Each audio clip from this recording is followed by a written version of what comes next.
A'udhu billahi minash shaitanir rajim. Bismillahir Rahmanir Rahim.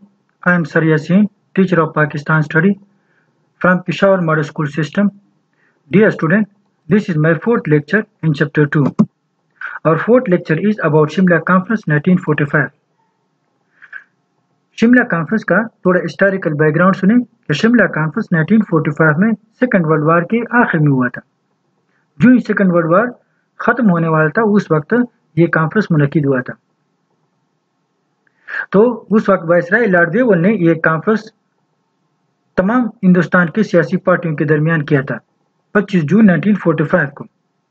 और Lord Wavell ने ये conference इसलिए किया था कि हिंदुस्तान के वायसराय के एग्जीक्यूटिव काउंसिल में तमाम पॉलिटिकल पार्टियों को बराबर नुमाइंदगी मिलेगी और इन पॉलिटिकल पार्टियों के दरमियान एक अबूरी हुकूमत कायम किया जाएगा और फिर इसके बाद हम अपने इख्तियारात इन अवामी नुमाइंदगान को मुंतकिल करेंगे। तो Hindu and Muslim will be given equal representation in the council और इस काउंसिल में हिंदू और मुसलमानों को बराबर नुमाइंदगी मिलेगी।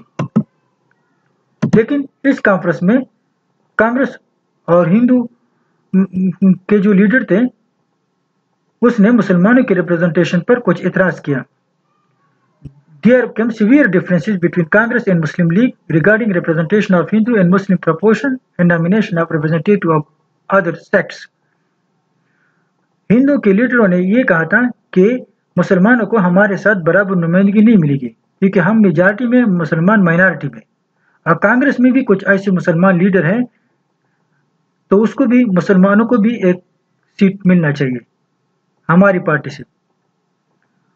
तो कायदे आज़म ने इस पर स्टैंड लिया कि that Muslim league will elected the Muslim representative, के मुस्लिम लीग सिर्फ मुसलमानों की नुमाइंदे मुंतखब करेगा। कांग्रेस जो है ना वो सिर्फ हिंदू की पार्टी है और मुस्लिम लीग सिर्फ मुसलमानों की पार्टी है। While Abul Kalam Azad and other leader of Congress were not agreed on this. Abul Kalam Azad और बाकी हिंदुओं के जो लीडर थे वो इस बात के लिए तैयार नहीं थे कि नहीं, मुस्लिम लीग सिर्फ मुसलमानों की पार्टी नहीं है, कुछ ऐसे मुसलमान भी है जो कांग्रेस के साथ काम करती है। इसलिए the Congress fail to achieve anything और इसलिए ये कॉन्फ्रेंस किसी चीज में कामयाब होने में नाकाम हो गया।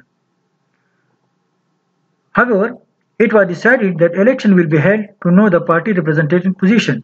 फिर वायसराय ने यह फैसला किया कि पार्टी की हैसियत को मालूम करने के लिए और इसकी नुमाइंदगान को जांचने के लिए हम हिंदुस्तान में इलेक्शन करना चाहते। तो फिर इलेक्शन का फैसला हो गया और इस इलेक्शन को कायदे आज़म ने चैलेंज करके कबूल कर दिया गया और फिर अल्लाह ताला ने मुस्लिम लीग को इस इलेक्शन में वाज़ेह कामयाबी अता की।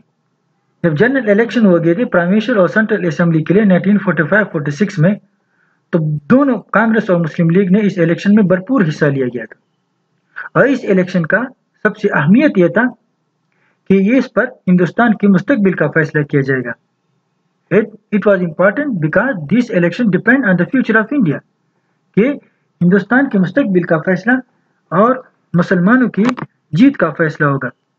पोजीशन ऑफ मुस्लिम लीग, इस इलेक्शन में कांग्रेस ने इलेक्शन जो लड़ा था वो यूनाइटेड मुत्तहिदा हिंदुस्तान के नारे पर लड़ा था, जबकि मुस्लिम लीग ने ये इलेक्शन पाकिस्तान के नारे पर लड़ा था। हमारी मुस्लिम लीग के जो कामयाबी का रीजन वो ये था कि during the election Quaid Azam and Muslim League address the Muslim and said, Quaid Azam ने इलेक्शन के दौरान मुसलमानों से ये फरमाया, if you want to see the future of Muslim safe then you should give hand to Muslim League for Pakistan. अगर आप मुसलमानों को हिंदुस्तान में महफूज देखना चाहते हैं तो आप पाकिस्तान के लिए मुस्लिम लीग का साथ दें और मुस्लिम लीग को वोट दें, otherwise you will be given permanent slavery of Congress, या तुम हमेशा हमेशा के लिए कांग्रेस के गुलाम रहोगे।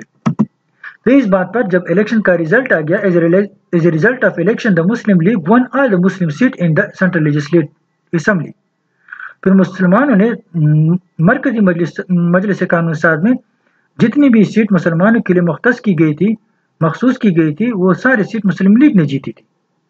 100 में से 30 सीट जो है मुसलमानों के लिए थी और ये सारे मुस्लिम लीग ने जीती, कांग्रेस ने एक भी नहीं जीता।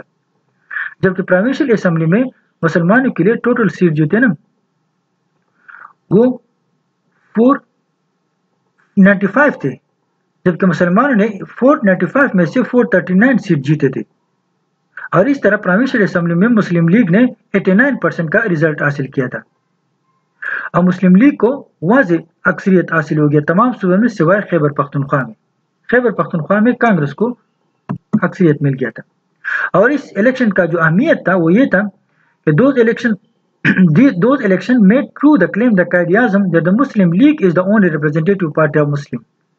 اور قائد-i-اعظم کا یہ دعویٰ صحیح ثابت ہو گیا کہ مسلم لیگ صرف مسلمانوں کی پارٹی ہے، اور وہ ایک حق رکھتا ہے کہ مسلمانوں کی جو نمائندے وہ صرف مسلم لیگ منتخب کرے گا۔ These elections also proved that the only solution of the problem of India to accept the demand of Pakistan. اور اس سے یہ بات ثابت ہوتا ہے کہ ہندوستان کی تقسیم کا واحد حل یہ ہے کہ پاکستان کے مطالبے کو تسلیم کیا جائے۔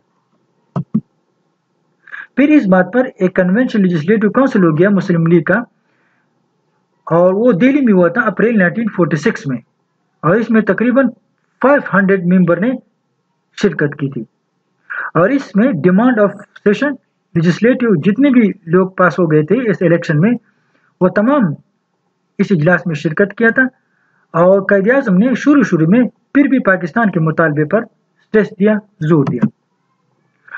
اور اس کے علاوہ ایک اور کانگریس مسلم لیگ لیڈر تھا جس کا نام تھا Huseyn Shaheed Suhrawardy from Bengal, submitted a resolution, اس نے ایک قرارداد پیش کیا تھا۔ In such resolution independent Pakistan was demanded consisted of Punjab, Khyber Pakhtunkhwa, Balochistan, Sindh